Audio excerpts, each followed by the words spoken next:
스바냐 1장 7절부터 13절 말씀 함께 같이 읽겠습니다. 주 여호와 앞에서 잠잠할지어다. 이는 여호와의 날이 가까웠으므로 여호와께서 희생을 준비하고 그가 청할 자들을 구별하셨음이니라. 여호와의 희생의 날에 내가 방백들과 왕자들과 이방인의 옷을 입은 자들을 벌할 것이며 그날에 문턱을 뛰어넘어 포악과 거짓을 자기 주인의 집에 채운 자들을 내가 벌하리라. 나 여호와가 말하노라. 그날에 어문에서는 부르짖는 소리가, 제2구역에서는 울음소리가, 작은 산들에서는 무너지는 소리가 일어나리라. 막대수 주민들아, 너희는 슬피 울라. 가나안 백성이 다 패망하고 은을 거래하는 자들이 끊어졌음이라. 그때 내가 예루살렘에서 찌꺼기같이 가라앉아서 마음속에 스스로 이르기를 여호와께서는 복도 내리지 아니하시고 화도 내리지 아니하시리라 하는 자를 등불로 두루 찾아 벌하시리니 그들의 재물이 노략되며 그들의 집이 황폐할 것이라. 그들이 집을 건축하나 거기에 살지 못하며 포도원을 갖고나 그 포도주를 마시지 못하리라. 아멘. 여호와의 날에 하나님께서 유다 백성들을 심판하실 것에 관련된 이야기를 시작합니다. 7절에 아주 중요한 단어가 하나 등장하는데 여호와의 날이 가까웠으므로 해서 여호와의 날이라는 단어가 등장합니다. 심판의 날, 종말의 날이 등장한다는 의미인데요.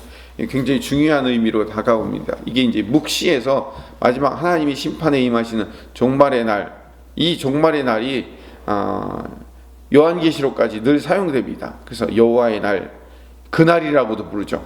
그러니까 늘 계시록이나 이런 데서 그날에는이라고 했을 때 그 그날이라는 것은 뭘 의미하냐면 구약에서 말하는 그 종말의 날을 항상 의미하게 되는 겁니다. 그래서 모든 묵시 문학에서 공통적으로 등장하는 단어가 그날 또는 여호와의 날, 종말의 날이라고 표현하는 거죠. 근데 이제 묵시 문학에서 항상 그날, 종말의 날이라고 얘기하고 여호와의 날이라고 얘기하는 그 날을 항상 미래에 있는 어떤 종말의 끝날에 초점을 맞추는 게 아니라 항상 우리는 이 묵시를 읽고 계시를 읽을 때는 항상 우리가 주의해야 될 점이 뭐냐면 미래의 어느 시점에 일어나는 그 사건을 기다리고 그 종말을 기다리는 데 초점이 있는 것이 아니라 지금 현재에 초점이 있다는 것을 늘 기억해야 돼요. 스바냐서를 또는 학계, 스가랴, 말라기까지 모든 앞에서 읽었던 미가, 나훔, 하박국 그 모든 선지서들은요 현재에 초점이 있다는 거예요. 하나님께서 너희들을 심판하시고 여호와의 날에 심판이 임할 것인데 그렇게 심판의 날과 심판을 이야기하는 이유는 뭐예요? 지금 그 심판을 당할 수밖에 없는 그 원인을 네가 제거하고 하나님 앞에 회개하라라는 얘기죠. 그 대표적인 예가 요나서예요. 하나님께서 분명히 요나를 향해서 니느웨 성에 가서 이 니느웨가 멸망할 것이라고 선포하라고 얘기합니다. 물론 중요한 것은 니느웨가 멸망당할 걸 선포하는 것이 중요하죠. 그런데 하나님이 요구하시는 내용은 달라요. 하나님이 요구하신 내용은 내가 그래서 너를 니느웨를 미워해서 심판할 것이다에 초점이 있는 게 아니라 그 심판의 이야기를 듣고 회개하는 백성들에게 초점이 있다는 거죠. 하나님은 항상 이 현재에 초점이 있다는 것을 늘 기억하고 있어야 됩니다. 그래서 7절 시작할 때 주 여호와 앞에서 잠잠할지어다라고 출발하는 이유는 하나님의 심판 그 앞에서 침묵하라, 따라라, 복종하라 그러면 의미가 담겨져 있습니다. 7절 후반절에요 아주 중요한 의미의 말씀이 들어갑니다. 이 7절 후반절 이야기는요 구속사의 핵심을 담아놓은 이야기예요. 아주 중요해요. 밑줄 쳐놓고요 중요하게 표시를 해놔야 됩니다. 스바냐 1장 7절은 스바냐에서 가장 중요한 말씀이라고 해도 과언이 아닐 정도로 중요한 말씀입니다.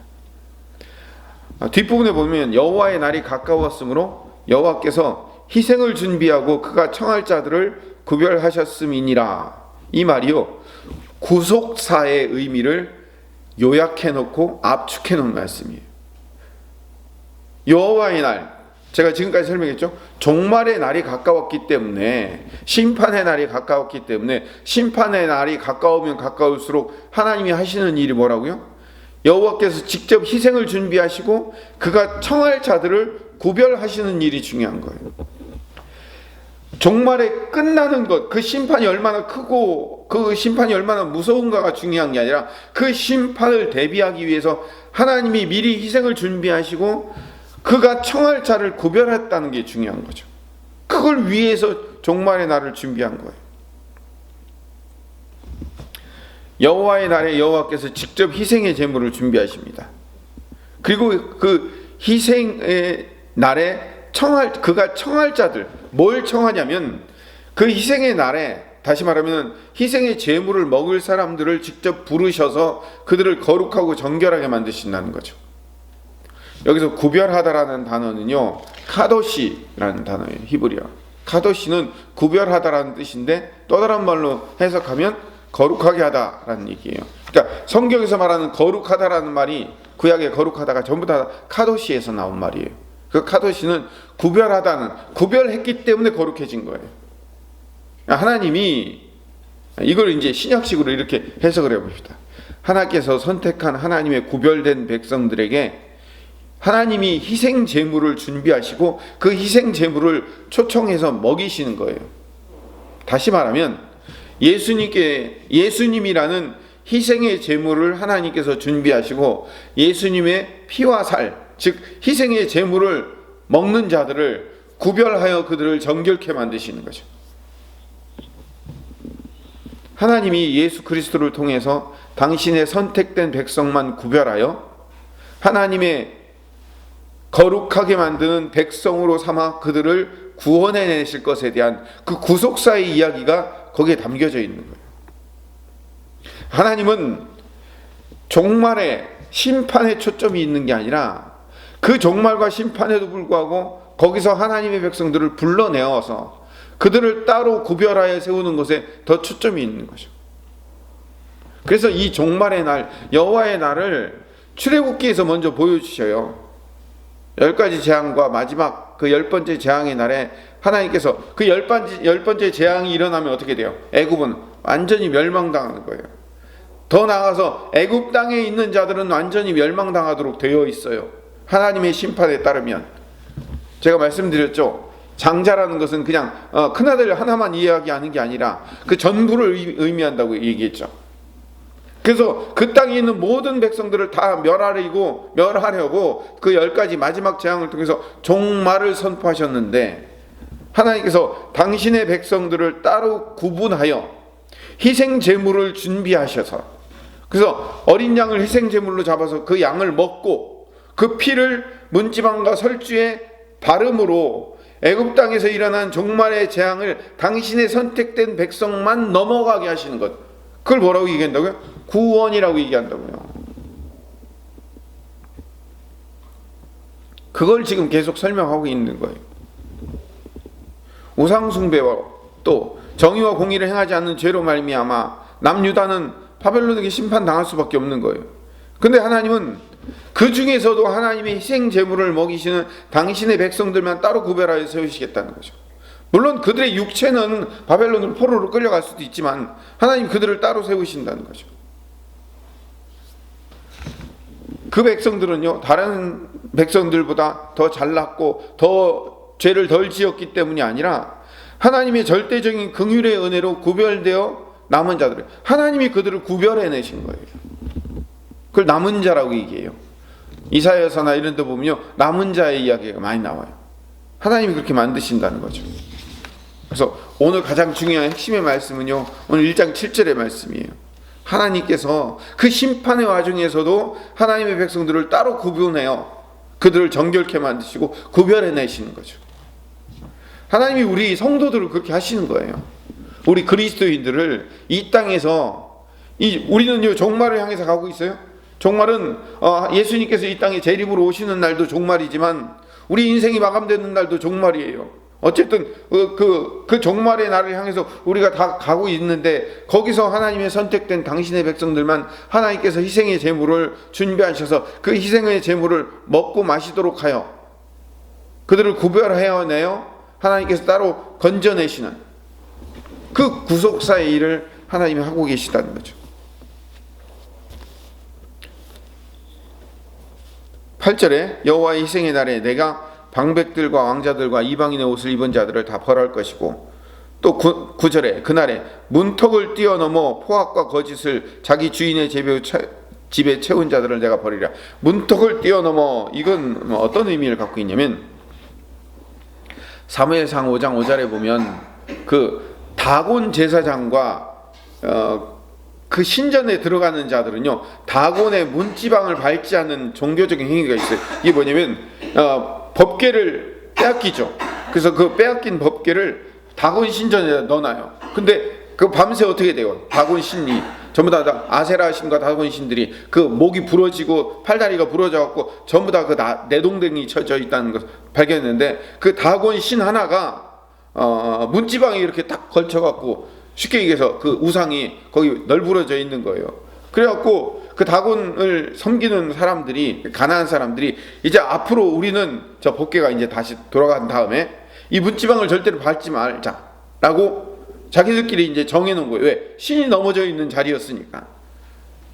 그래서 그들을 뭐랄까, 우상을 섬기는 사람들을 뭐라고 얘기하면은 문지방을 밟지 않는 사람, 또 다른 말로 얘기하면 문지방을 뛰어넘는 사람. 그러니까 우리는 이 전체적인 그 의미를 알지 못하면 문지방을 뛰어넘는, 문턱을 뛰어넘는 사람, 도대체 문턱을 뛰어넘는 게 도대체 뭐야? 라고 얘기했지만, 문턱을 뛰어넘는 사람들이라는 의미는 구약에서는 뭘 의미하냐면은 다곤신 섬기는 사람을 위한 얘기예요.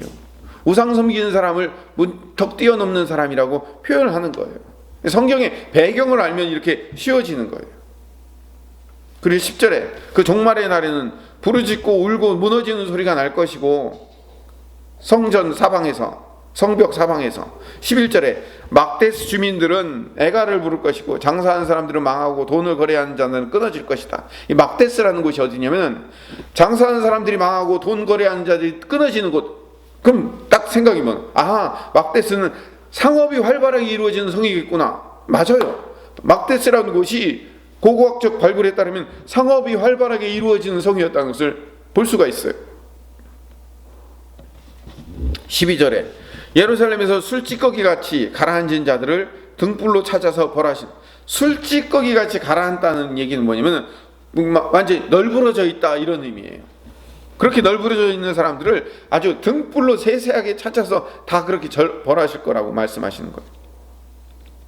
근데 12절에 아주 재미있는 표현이 하나 나오는데, 마음속에 스스로 이르기를 여호와께서는 복도 내리지 아니하시며 화도 내리지 아니하시리라 하는 자들.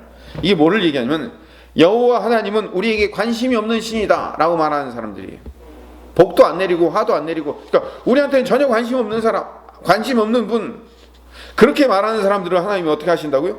벌하실 거라고 얘기하는 거예요.